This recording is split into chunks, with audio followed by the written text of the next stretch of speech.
கேட்க முடியல என்னால.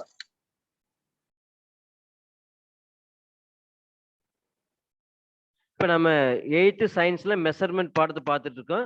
ஜஸ்ட் ஒரு ரீகால் பண்ணிட்டு போயிடலாம். மெஷர்மெண்ட் அப்படிங்கிறது பார்த்தீங்கன்னா it is a process of finding and unknown physical quantity by using a standard quantity. அதில் வந்து 3 இது வேணும்னு பார்த்தா 3 பகுதிகள். இன்ஸ்ட்ருமெண்ட் வேணும், பிசிக்கல் குவான்டிட்டி வேணும், அக்செப்டபிள் யூனிட் வேணும். ஸோ இதை நம்ம 3 வகையான மெஷர்மெண்ட் சிஸ்டம் பார்த்தோம். எஃபிஎஸ் சிஸ்டம், இது British system. Foot for length, P for pound, S for second. ஓகேங்களா? அடுத்தது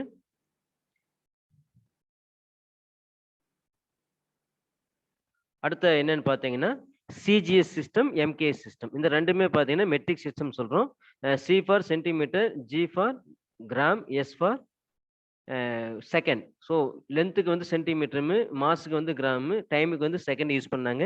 ஸோ இதை சுருக்கமாக அப்ரிவேஷனை சிஜிஎஸ் சிஸ்டம் அப்படின்னு சொன்னாங்க. அடுத்து எம்கேஎஸ் சிஸ்டம், லென்த்துக்கு வந்து மீட்டர் யூனிட்டுமு, மாஸுக்கு வந்து கிலோகிராம் யூனிட்டுமு, டைமுக்கு செகண்ட் யூனிட் யூஸ் பண்ணுறது எம்கேஎஸ் சிஸ்டம். இந்த ரெண்டுமே மீட்டர் பேஸ் பண்ணி இருக்கனால மெட்ரிக் சிஸ்டம் சொன்னாங்க. எஃபிஎஸ் மட்டும்தான் என்னன்னு பார்த்தீங்கன்னா பிரிட்டிஷ் சிஸ்டம் ஆஃப் யூனிட். அப்போ இன்டர்நேஷனல் சிஸ்டம் ஆஃப் யூனிட் 1960 பிரான்ஸ்ல இருக்கக்கூடிய பாரிஸ் நகர்ல ஒரு மீட்டிங் நடந்துச்சு. அதுல தான் இந்த மாதிரி சிஸ்டம் இன்டர்நேஷனல்ல சில பேசிக்கான காமன் யூனிட்ஸ் எல்லாம் என்ன பண்ணலாம் டிஃபைன் பண்ணாங்க. அதுல 7 பேசிக் குவான்டிட்டிஸ் வந்து உருவாக்குனாங்க.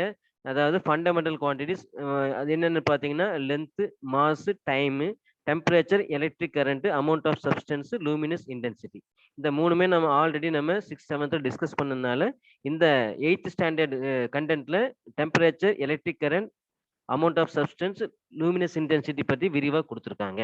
யூனிட் எல்லாம் உங்களுக்கு தெரியும். லென்த்துக்கு மீட்டர், கிலோகிராம், டைமுக்கு செகண்டு, டெம்பரேச்சருக்கு கெல்வின், எலக்ட்ரிக் கரண்ட்டுக்கு ஆம்பியர், அமௌண்ட் ஆஃப் சப்ஸ்டன்ஸுக்கு மோல், லூமினஸ் இன்டென்சிட்டிக்கு கேண்டிலா. ஸோ சிம்பிள்ஸ் எல்லாம் இப்போ தெரியும் நமக்கு.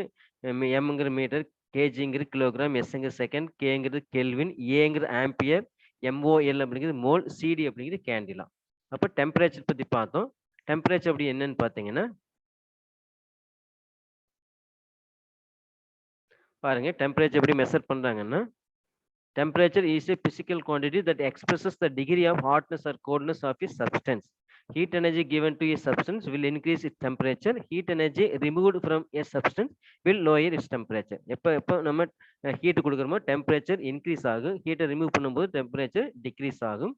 ஸோ இது என்னன்னு பார்த்தீங்கன்னா ஒரு பொருள் எவ்வளோ குளிர்ச்சியா அல்லது எவ்வளோ வெப்பமாக இருக்குது அப்படிங்கிறத பற்றிய ஒரு அளவு தான் இந்த temperature. another definition for temperature is temperature is defined as a measure of the average சராசரியான kinetic energy of the particles in a system. இந்த சிஸ்டம் ஒரு மேட்டருக்குள்ளேயோ ஒரு சப்ஸ்டன்ஸுக்குள்ளேயோ குட்டி குட்டியான பார்ட்டிகிள்ஸ் இருக்கு.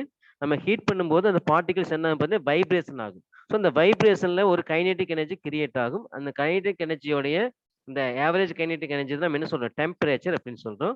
எஸ்ஐ யூனிட் இதுக்கு வந்து கெல்வின். 2 யூனிட் அதிகமாக இன்னும் கொஞ்சம் இருக்கு. என்னன்னு பார்த்தீங்கன்னா செல்சியஸ் அண்டு ஃபாரன்ஹீட் நம்ம யூஸ் பண்ணிட்டு இருக்கோம். ஸோ எதை வச்சு நம்ம டெம்பரேச்சர் மெஷர் பண்ணும் அப்படின்னா தெர்மாமீட்டர். இப்போ தெர்மாமீட்டர் என்னென்ன அளவில் குறிக்கப்பட்டிருக்கு அப்படின்னு பார்த்தீங்கன்னா standard scales which are used in thermometer are Celsius, Fahrenheit, kelvin எல்லாம் most commonly used scales to measure temperature. ஓகேங்களா?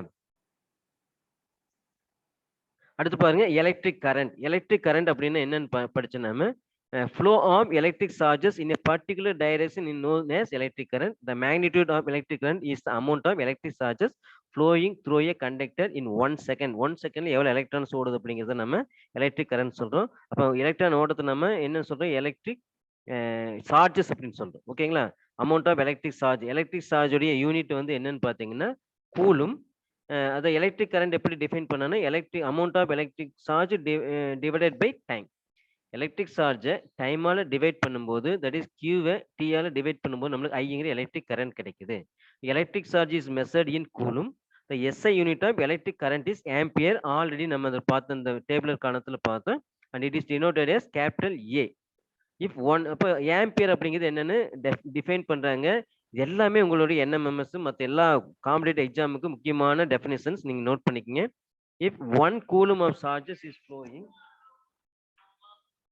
through a conductor in 1 second, then the amount of current flowing is said to be 1 ampere. அப்போ ஒரு செகண்ட்ல ஒரு coulomb electric charge pass ஆச்சுன்னா அங்க எவ்வளவு current pass ஆயிருக்குன்னு சொல்லலாம். 1 ஆம்பியர் பாஸ் ஆயிருக்குன்னு சொல்லலாம். ஸோ இந்த டிவைஸ் அம்மீட்டருங்க டிவைஸ் தான் எலக்ட்ரிக் கரண்ட்டை வந்து நம்ம மெஷர் பண்றதுக்கான யூஸ் பண்ணக்கூடிய டிவைஸ். பாருங்க அம்மீட்டருடைய படம் கொடுத்துருக்காங்க. இதை சொன்னேன் நான். அம்மீட்டர் நல்லா நோட் பண்ணி வச்சுக்கங்க. ஒரு 4 டைப்ஸ் கொடுத்துருந்த கால்வன் அம்மீட்டர், வோல்ட் அம்மீட்டர் இந்த மாதிரி கொடுத்தாங்கன்னா அம்மீட்டர் எப்படி நம்ம கண்டுபிடிக்கிறது, ஐடென்டிஃபை பண்றது அப்படின்னு நான் சொன்னேன். ஏங்கிற குடிச்சிருப்பாங்க. 3 ரெட் பட்டன்ஸ் இங்க இருக்கு கவனிங்க.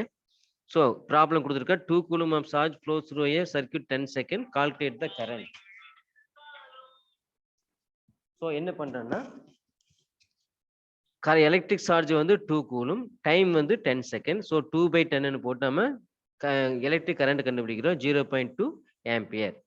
அமௌண்ட் ஆஃப் சப்ஸ்டன்ஸ் அடுத்து நம்ம பார்க்கக்கூடிய ஃபண்டமெண்டல் குவான்டிட்டி, பேஸ் குவான்டிட்டி என்னன்னு பார்த்தீங்கன்னா அமௌண்ட் ஆஃப் சப்ஸ்டன்ஸ்.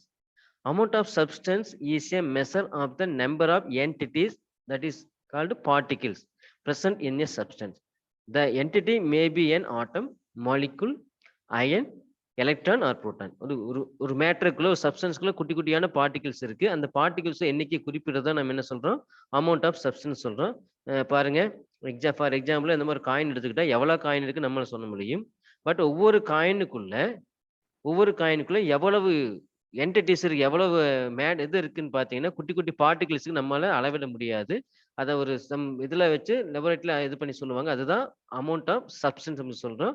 பாருங்க the number of atoms or molecules in a substance is measured in mole. It is a SI unit. ஓகேங்களா? ஒவ்வொரு பொருளுக்குள்ள இருக்கக்கூடிய ஆட்டம்ஸ் மாலிகுல் எண்ணிக்கை தான் நம்ம எதுன்னு சொல்றோம், மோல் சொல்றோம். இந்த அமௌண்ட் ஆஃப் சப்ஸ்டன்ஸ் உடைய SI யூனிட் வந்து மோல். மோல் வந்து எப்படி டிஃபைன் பண்றாங்கன்னா mole is defined as a amount of substance which contains 6.023 into 10 power 23 entities.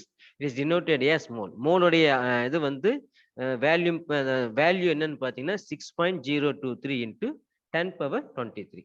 இதை இந்த நம்பர் நம்ம இன்னொரு இதில் சொல்றோம் அவோகேட்டோ நம்பர்னு சொல்றது. அவோகேட்டோ number the number 6.023 into 10 power 23 is also known as Avogadro number. ஓகேங்களா?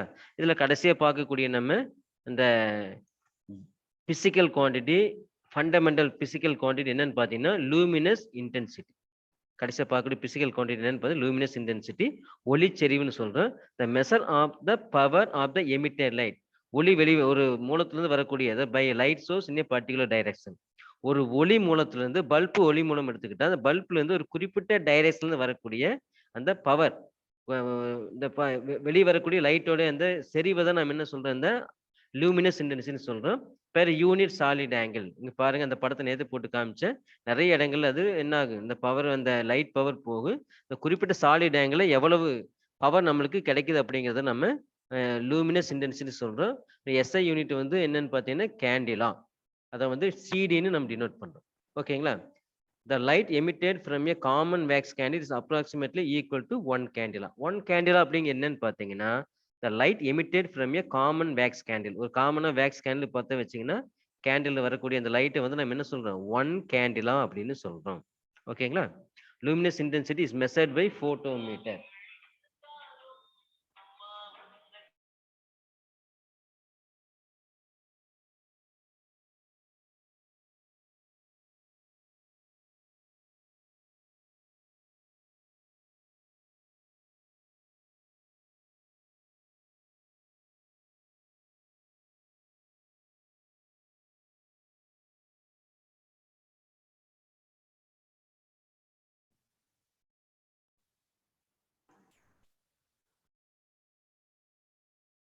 ஹலோ, வாய்ஸ் கேக்குதாப்பா? வாய்ஸ் கேக்குதா? திடீர்னு கட் ஆயிடுச்சுப்பா, நெட்வொர்க் கட் ஆயிடுச்சு. இடையில சில பேர் கூப்பிடுறாங்க, அப்போ திடீர்னு கட் ஆயிடுது. சரி, சில பேர் கூப்பிடுறீங்கன்னா இந்த கிளாஸஸ் அவர் தவிர்த்து கூப்பிடுங்கம்மா. 10 to 10:45, 11 to 11:45 வந்து கிளாஸ் ஹவர்ஸ். இந்த டைமை விட்டு டவுட் கேளுங்க. இப்போ நீங்க யாரோ கூப்பிடுறதுனால எனக்கு கிளாஸ் கட் ஆகுது. ஓகேவா? சரி, கவனிங்க. So the light emitted from a common wax candle is approximately equal to 1 கேண்டிலான்னு பார்த்தோம். So luminous intensity measured by photometer, the photometer பார்த்தோம். லூமினஸ் ஃப்ளக்ஸ் அப்படின்னு என்னன்னு பாருங்க. லூமினஸ் பவர் அப்படிங்கிறது measure of the perceived power of light. டோட்டலாக வரக்கூடிய அந்த லைட்டு தான் லூமினஸ் பவர்னு சொல்கிறோம். நான் ஏற்கனவே சொல்லியிருக்கேன் உங்களுக்கு, ஒரு சின்ன டயக்ராம் மூலமாக சொல்லியிருந்தேன். அதே டயக்ராம் இங்கே மறுபடியும் ஒரு தடவை போட்டு காமிக்கிறேன். கவனிங்க. இந்த மாதிரி ஒரு பல்ப் இருக்கு. என்னம்மா? இந்த மாதிரி ஒரு பல்ப் இருக்கு. இந்த பல்புல வந்து எல்லா பக்கமும் என்ன ஆகுன்னு பார்த்தீங்கன்னா பவர் போயிட்டு இருக்கு. அப்படிதானுங்க? எல்லா பக்கமும் நம்ம பவர் கிடைக்குது பல்புல இருந்து. ரெட் கலர் நம்ம டினோட் பண்ணலாம் பாருங்க. பவர் எல்லா பக்கமும் அந்த வெளிச்சம் கிடைக்கும். அப்போ நம்ம குறிப்பிட்ட இடத்துல இந்த மாதிரி நாம ஒரு கோன் மாதிரி போட்டு என்னன்னு சொன்னா சாலிட் ஆங்கிள். இந்த ஆங்கிள் நம்மளுக்கு எவ்வளவு பவர் நம்மளுக்கு கிடைக்குது அப்படிங்கிற இந்த இதுதான் என்ன சொல்ற லூமினஸ் இன்டென்சிட்டின்னு சொல்றோம். ஓகேவா? இப்போ லூமினஸ் பவர் அப்படிங்கிறது இந்த டோட்டலா எவ்வளவு உள்ள அந்த ரூம்ல எவ்வளவு பவர் அது மூலம் கிடைக்குது இல்லை டோட்டல் பவர் நம்ம என்ன கால்குலேட் பண்றது பெர்சிவ்டு பவர். டோட்டலா நம்ம எவ்வளவு பவர் ஏற்றுக்கிறோம் எவ்வளவு பவர் நமக்கு கிடைக்குது அப்படிங்கிறத நம்ம என்ன சொல்றோம் லூமினஸ் பவர் அல்லது லூமினஸ் ஃப்ளக்ஸ் அப்படின்னு சொல்றோம். ஓகேவா? ஸோ லூமினஸ் இன்டென்சிட்டி அப்படிங்கிறது இது. luminous பவர்ங்கிறது டோட்டல் ஏரியா கவர் ஆகுது luminous power. So one lumen is defined as the luminous flux of the light produced by the light source that emits one candela of luminous intensity over a solid angle in one stadium. இதெல்லாமே கொஞ்சம் காம்ப்ளிகேட்டடா இருக்கு, படிச்சு வச்சுக்கோங்க. சரியா? அதுக்கப்புறம் ரொம்பவுமே definition கொடுத்தா உங்களுக்கு புரியாது. ஓகேவா? அடுத்து பார்த்தீங்கன்னா டூ சப்ளிமெண்டரி குவான்டிட்டிஸ் சொல்றாங்க. இது டெரிவேட் குவான்டிட்டிஸ்னு சொல்றோம், பட் சப்ளிமெண்டரி குவான்டிட்டி தான் இது. ஏற்கனவே சொல்லியிருக்கேன் 7 ஃபண்டமெண்டல் குவான்டிட்டிஸ் இருக்கு. சப்ளிமெண்டரி குவான்டிட்டிஸ் அப்படின்னு என்னன்னு பார்த்தீங்கன்னா அதாவது சர்க்கிளையோ கோனையோ பேஸ் பண்ணி வரக்கூடியது எல்லாமே சப்ளிமெண்டரி குவான்டிட்டிஸ்னு சொல்றோம். டெரிவேட் குவான்டிட்டிஸ் அப்படிங்கிறது இந்த base quantity 7 fundamental base quantities சொல்றோம்ல, அதுல இருந்து மல்டிப்ளிகேஷன் டிவிஷன் மூலமா நாம சில விஷயங்களை சில மெஷர்ஸ்மெண்ட் பண்ணுவோம். அதை தான் நம்ம மெஷர் பண்ணி கண்டுபிடிப்போம். அதை தான் நம்ம என்ன சொல்றோம் டெரிவேட் குவான்டிட்டிஸ் சொல்றோம். ஸோ இது வந்து சப்ளிமெண்டரி குவான்டிட்டிஸ். பிளான் ஆங்கிள் ஏற்கனவே சொன்ன இந்த ஒரு ரெண்டு கோட்டு துண்டுகள் அதாவது ரெண்டு கோடுகள் வெட்டி கொள்ளும் போதோ ரெண்டு தளங்கள் வெட்டி கொள்ளும் போதோ கோணம் உண்டாகும், ஆங்கிள் உண்டாகும். அதை வந்து பிளான் ஆங்கிள் சொன்னோம். எஸ்ஐ யூனிட் என்னன்னு பார்த்தீங்கன்னா ரேடியன். இது டினோட்டட் as RAD. ஏற்கனவே நேற்று கிளாஸ் முடியும் போது பேப்பர்ல வச்சு காமிச்ச உங்களுக்கு இது. அடுத்து பாருங்க இன்னைக்கான கிளாஸஸ் இது. இன்னைக்கான தலைப்பு நாம இன்னைக்கு முடிஞ்ச அளவு இந்த கிளாஸ் நம்ம முடிக்க பார்க்கலாம், இந்த லெசன் முடிக்க பார்க்கலாம். அப்போ கவனிங்கப்பா. இப்போ ரேடியன் அப்படிங்கிறது எப்படி டிஃபைன் பண்றாங்க? பிளான் ஆங்கிளோடைய யூனிட் என்னன்னு பார்த்தா ரேடியன். அது RADன்னு குறிப்போம். இப்போ ரேடியன் அப்படி எப்படி மெஷர் எப்படி சொல்றாங்கன்னா ஒரு ரேடியன் அப்படிங்க என்னன்னு பார்த்தீங்கன்னா ஏற்கனவே படம் போட்டு காமிச்சேன். ஒரு சர்க்கிள் இருக்கு. சர்க்கிள்ல இது வந்து சென்டர், இது வந்து ரேடியஸ் அப்படின்னு சொல்லுவோம். சரியா? இந்த ரேடியஸ் வந்து 2 சென்டிமீட்டர்னு வச்சுக்கலாம். இந்த ரேடியஸுக்கு சமமான ஒரு ஆர்க் இந்த லென்த் பார்த்தீங்கன்னா 2 சென்டிமீட்டர். இந்த ஆர்க் வந்து இந்த சென்டர் பாயிண்ட்ல எவ்வளவு கோணத்தை உருவாக்குதோ அதுதான் ஒரு ரேடியன் சொல்றாங்க. என்ன சொல்றாங்க? ஒரு ரேடியன். அதான் இங்க டிஃபைன் பண்றாங்க பாருங்க. Radian is the angle subtended உருவாக்கப்படுது எங்க? At the centre of the angle, centre of the circle. இந்த சர்க்கிள் சென்டர் உருவாக்கப்படுது பை an arc. எதனால உருவாக்கப்படுது? ஒரு ஆர்க்னால. அந்த ஆர்க்கோட லென்த் என்னவா இருக்கு? whose length is equal to the radius of the circle. இந்த radius of the circle, இந்த radius உடைய ஈக்குவலான லென்த் உடைய ஆர்க் வந்து சென்டர்ல உருவாக்கக்கூடிய கோணம் தான் நம்ம என்ன சொல்றோம் ரேடியன் சொல்றோம். So by radian is equal to 180 degree. இப்போ இதெல்லாம் பார்த்தீங்கன்னா இந்த ஒரு சர்க்கிள் எடுத்து பார்த்தீங்கன்னா கவனிங்க. இப்போ ஒரு சர்க்கிள் எடுத்து பார்த்தீங்கன்னா எப்படி இது 180, இது வந்து 180 டிகிரி. அப்படிதானே நமக்கு தெரியும். இது வந்து ஸ்ட்ரெயிட் ஆங்கிள் 180 டிகிரி. இது எதுக்கு ஈக்குவல்னு பார்த்தீங்கன்னா பைக்கு ஈக்குவல். சரிங்களா? இது எதுல இருக்குன்னு பார்த்தீங்கன்னா டிகிரி. இது வந்து டிகிரிங்கிற ஒரு யூனிட்ல சொல்றோம். இது வந்து ரேடியன் அப்படிங்கிற யூனிட் சொல்றோம். என்ன யூனிட்டுங்க?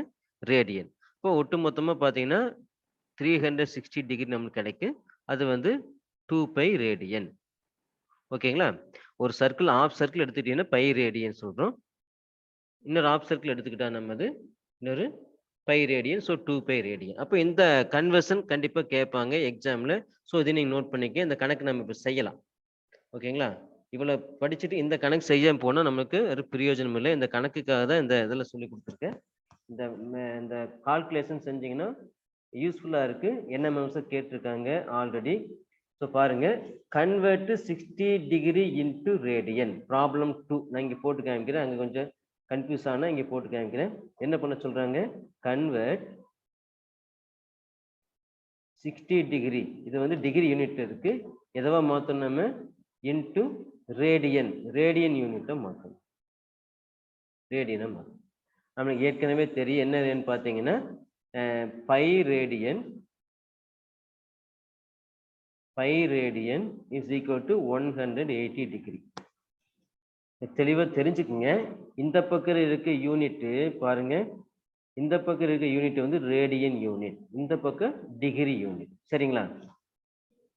இங்க 1ஆல மல்டிப்ளை பண்ணலாம், இங்க 1ஆல மல்டிப்ளை பண்ணி வச்சுக்கலாம். ஓகேங்களா? இப்ப பாருங்க, நம்ம சப்போஸ் அந்த மாதிரி எழுதுனா உங்களுக்கு ஈஸியா புரியும். 1 into pi radian is equal to 1 degree into 180 degree. ஏன்னா 1ஆல் 2 பக்கம் மல்டிப்ளை பண்ணும்போது என்ன ஆகாது, நமக்கு மதிப்பு மாறாது. சரிங்களா? இப்ப நாம எங்க பண்ணோம்னு பார்த்தீங்கன்னா டிகிரிய ரேடியனா மாத்தோம். அப்ப இங்க டிகிரி இருக்கு, டிகிரியை ரேடியன் மாத்தணும். இதை முதல்ல எழுதிக்கலாம்.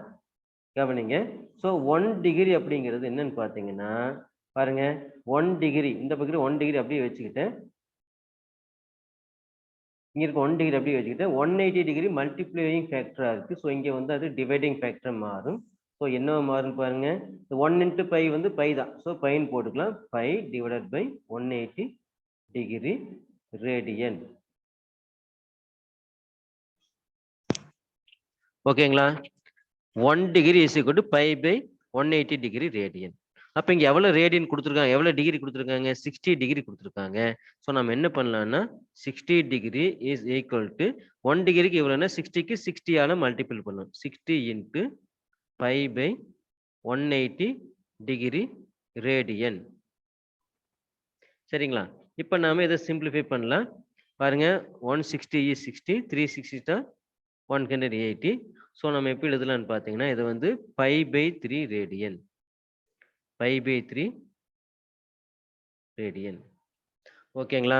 அப்ப இதை நம்ம தெரிஞ்சுக்க வேண்டிய விஷயம், மனப்பாடம் பண்ணிக்கலாம், இல்லது நீங்க தெரிஞ்சு அதாவது மனப்பாடம் பண்ணணும்னா பண்ணிக்கலாம், இல்லை எங்களுக்கு புரியுதுன்னா நீங்களே கணக்கு வந்து புரியும். இதுதான் முக்கியமானது. 1 degree is equal to pi by 3 pi divided by 180 degree radian. அதே ரேடியன் கொடுத்து டிகிரி பண்ண சொன்னாங்கன்னு பாருங்க, ரேடியன் கொடுத்துருக்காங்க இந்த கணக்குல. ப்ராப்ளம் 3ல பாருங்க, 5/4 ரேடியனை நம்ம டிகிரியா மாற்றணும். அப்போ நான் என்ன பண்ணணும் பார்த்தீங்கன்னா, இந்த ரேடியன் இருக்கு பார்த்தீங்களா, இங்கே 1 ரேடியன் அப்படியே வச்சுக்கிட்டு 180 டிவைடட் பை பையன் போடும். இது பை பை 180 போட்டோம். இப்போ 180 டிவைடட் பை பையன் போடும். ஓகேங்களா? அதை நம்ம செஞ்சிடலாம். இங்கே தேர்ட் ப்ராப்ளம் பாருங்க, கன்வெர்ட் 5/4 இது ரேடியன் பா கொடுக்கல, 5/4 ரேடியன் இன்டு டிகிரிஸ், டிகிரிஸ் மாத்த சொல்றாங்க. சரிங்களா? கவனிங்க. இப்ப நம்ம ஏற்கனவே சொன்னனால இந்த மேல கன்வர்ஷன் எடுத்து பார்த்தீங்கன்னா, அதாவது 1 into pi radian. So 1 radian is equal to 180 degree divided by pi. 1 radian is equal to 180 degree divided by 5. இது டிகிரி யூனிட். ஓகேங்களா? இப்போ 5/4க்கு என்ன பண்ணணும் பாருங்க, 5 therefore 5/4 radian is equal to இது எதை மல்டிபிள் பண்ணணும், 5/4 into 180 degree divided by 5. just simplify பண்றோம். 1 pi is 5, 1 pi is 5, 1 4 is 4, 45 4s are 180 degree. So ஏன்ஸ் என்னன்னு பார்த்தீங்கன்னா 45 டிகிரி. ஓகேங்களா? இந்த ரெண்டு கன்வர்ஷன் தெரிஞ்சுக்குங்க. அதாவது டிகிரி கொடுத்துருந்தா ரேடியனா கன்வெர்ட் பண்ண தெரியணும், டிகிரி கொடுத்துருந்தா ரேடியனா கன்வெர்ட் பண்ண தெரியணும், ரேடியன் கொடுத்துருந்தாங்கன்னா டிகிரியா கன்வெர்ட் பண்ண தெரியும். இங்கே ரேடியனா கொடுத்துருக்காங்க, 5/4 பையன் வந்தாவே ரேடியன் வச்சுக்கோங்க, இதை டிகிரியை கன்வெர்ட் பண்ண தெரியணும்.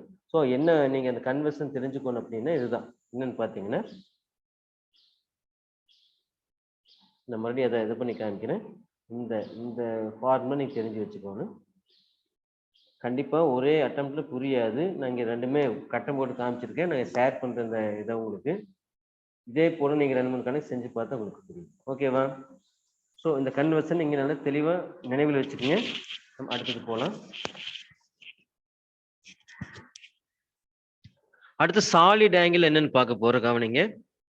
Solid angle is the angle formed by 3 or more planes intersecting at a common point. It can also be defined as as angle formed at the vertex of the cone. ஒரு கோன்ல நான் சொன்னேன் நான். ஒரு கோன்ல form ஆகிற angle தான் solid angle அப்படி சொல்றோம். இந்த எஸ்ஐ யூனிட்டுக்கு என்ன எஸ்ஐ யூனிட் பாருங்க. ஸ்ட்ரேடியன், அதுக்கு ரேடியன் சொன்னேன், இதுக்கு steradian. And it is denoted as S R. Steradian வந்து எஸ்ஆர், ரேடியன் ஆர்ஏடின்னு சொல்லுவோம். அதே போல ஸ்ட்ரேடியனை எஸ்ஆர்னு சொல்றோம். Stadion is the solid angle at the center of a sphere. Stadion is the solid angle at the center of the sphere, subtended by a portion whose surface area is equal to the square of the radius of the sphere. நீங்க இதை ஒரு definition மனப்பாடம் பண்ணி வச்சுங்க. இந்த surface பாருங்க 1 metre square. இந்த surface வந்து 1 மீட்டர் ஸ்கொயர் இருக்கக்கூடிய ஒரு வட்டத்தின் மூலம் வட்டம் வந்து ஒரு இதுல ஒரு ஸ்பியர், ஒரு பந்துல நடுவில் உருவாக்குற கோணம் தான் பாத்தீங்கன்னா என்ன சொல்றோம், சாலிட் ஆங்கிள், ஒரு ஸ்ட்ரேடியன் அப்படின்னு சொல்றோம். ஓகேங்களா? சரி, இது நீங்க டெஃபினிஷனா மனப்பாடம் பண்ணிக்கங்க. இல்லை புரிஞ்சாலும் பரவாயில்ல, 2 தடவை படிச்சு பார்த்தா புரியும். அப்போ 2க்கான டிஃபரன்ஸ் கொடுத்துருக்கான் பாருங்க இங்க. பிளான் ஆங்கிள், சாலிட் ஆங்கிள் ரொம்ப important. Difference between plane angle and solid angle. Plane angle என்னன்னு பாருங்க. It is the angle made at the point of intersection of 2 lines or plane. 2 லைனும் அல்லது பிளேனும் இன்டர்செக்ட் ஆகும்போது உருவாகிறது பிளான் ஆங்கிள். சாலிட் ஆங்கிள் அப்படின்னா it is the angle by the intersection of 3 or more planes at a common point. இது 2 or only 2 plants are lines தான் இங்கே intersect ஆகிங்க. 2, 3 அல்லது 3க்கு மேல, சரிங்களா? 3 அல்லது அதுக்கு மேல பிளான்ஸ் வந்து இன்டர்செக்ட் ஆகும்போது தான் 3 டைமென்ஷனல். சாலிட் ஆங்கிள் வந்து 3 டைமென்ஷனல், பிளான் ஆங்கிள் வந்து 2 dimensional. Okay, it is 2 dimensional, it is 3 dimensional. It's unit is radian, it's unit is steradian. So இதெல்லாம் ரொம்ப சிம்பிளான டிஃபரன்ஸ் தான், நீங்க பார்த்து நோட் பண்ணிக்கங்க. அடுத்து டைப்ஸ் ஆஃப் கிளாக்ஸ் பார்க்க போறோம். பாருங்க, types of clock based on display. Display base பண்ணி 2 டைப்ஸ் இருக்கு, அனலாக் கிளாக்ஸ், டிஜிட்டல் கிளாக்ஸ். சரிங்களா? Analogue clocks look like a classic clock. It has 3 hands to show the time. இது நாம் ஏற்கனவே பார்த்துருக்கோம். இந்த கிளாக் பத்தி நமக்கு தெரியும் ஏற்கனவே. பாருங்க, இந்த இதுக்கு சாதாரணமா நம்ம வீட்டில் பயன்படுத்தக்கூடிய இந்த கிளாக் தான் அனலாக் கிளாக் அப்படின்னு சொல்றோம். 3 ஹேண்ட் இருக்கு, hours hand, minutes hand, seconds hand. It is short and thick, it shows hour. It's long and thin, it shows minute. Second long and very thin, it shows seconds. It makes 1 rotation in 1 minute and 60 rotation in 1 hour. பாருங்க, இந்த hour hand வந்து இதை கேட்பாங்க, note பண்ணிக்கங்க. இந்த hour hand வந்து 1 hourல பாத்தீங்கன்னா hour hand வந்து 1 டேல எவ்வளவு டைம் சுத்துங்க, அந்த டயல் சுத்தி வரும்னு பாத்தீங்கன்னா 2 டைம்ஸ் வரும். எவ்வளவு டைம்ஸ் வருங்க? 2 டைம்ஸ். 1 டேல 2 டைம்ஸ் என்னங்க பாத்தீங்கன்னா அது 2 ரொட்டேஷன்ஸ் மேற்கொள்ளும். 2 times in 1 day. Hour hand பார்த்தா தெரியும். 1 2 3 4 5 6 12 hour மத்தியானம் வரைக்கும் இது வரைக்கும் சுத்தி வருங்களா? நோட் பண்ணுங்க. காலையில 1 மணிலேருந்து அப்படியே சுத்தி வந்து மத்தியானம் 12 மணிக்கு இங்க வந்து நிற்கும். ஒரு ரொட்டேஷன் ஆச்சுங்களா? அடுத்த ரொட்டேஷன் பாருங்க, மத்தியானம் 1 மணிலேருந்து 2 3 4 மிட் நைட் 12 மணிக்கு இன்னொரு ரொட்டேஷன். ஸோ ஒரு டேல 2 டைம்ஸ் என்ன ஆகுங்க, ரொட்டேஷன் ஆகும். அதே போல மினிட் ஹேண்ட் பாருங்க. மினிட் ஹேண்டு வந்து 1 ஹவருக்கு 1 ஹவருக்கு 1 டைம். அப்படிதாங்க, 1 ஹவருக்கு 1 டைம். மினிட் ஹேண்ட் பார்த்தீங்கன்னா இந்த மினிட் ஹேண்ட் பார்த்தீங்கன்னா 1 ஹவருக்கு 1 டைம் சுத்து. அப்போ பார்த்தீங்கன்னா 1 டேல வந்து 24 ஹவர்ஸ் இருக்கு. அப்போ 1 டேல எவ்வளவு டைம்ஸ் அது ரொட்டேஷன் ஆகுன்னா 24 டைம்ஸ் ரொட்டேஷன் ஆகும். 24 டைம்ஸ் 1 டே. ஓகேங்களா? சரி, நம்ம இந்த ஹேண்டை வந்து செகண்ட்ஸ் ஹேண்டை வந்து நாம எதுல நம்ம கணக்கு எடுத்துக்க வேண்டாம்னு பார்த்தீங்கன்னா 1 டே கணக்கு எடுத்துக்க வேண்டாம். 1 ஹவர்ல எதிர்பார்க்க. It makes 1 rotation in 1 minute and 60 rotations in 1 hour. இதை நல்லா நோட் பண்ணிக்கங்க. ஒரு நிமிஷத்துக்கு ஒரு rotation. So 60 rotation in 1 hour. இது உங்களுக்கு இந்த 3மே கண்டிப்பா உங்களுக்கு இதுல கேட்க வாய்ப்பு இருக்கு NMMSல. ஸோ அதை நீங்க நோட் பண்ணிக்கங்க. ஓகேங்களா? ஸோ இது அனலாக் கிளாக் பத்தி. அது பாருங்க, டிஜிட்டல் கிளாக். இது நம்ம பார்த்துருக்கோம். நம்ம கிளாஸ் ரூம்ல வச்சிருக்க டிஜிட்டல் கிளாஸ். இந்த மாதிரி டேட்டு என்னென்ன காமிக்குன்னு பார்த்தீங்கன்னா இதுல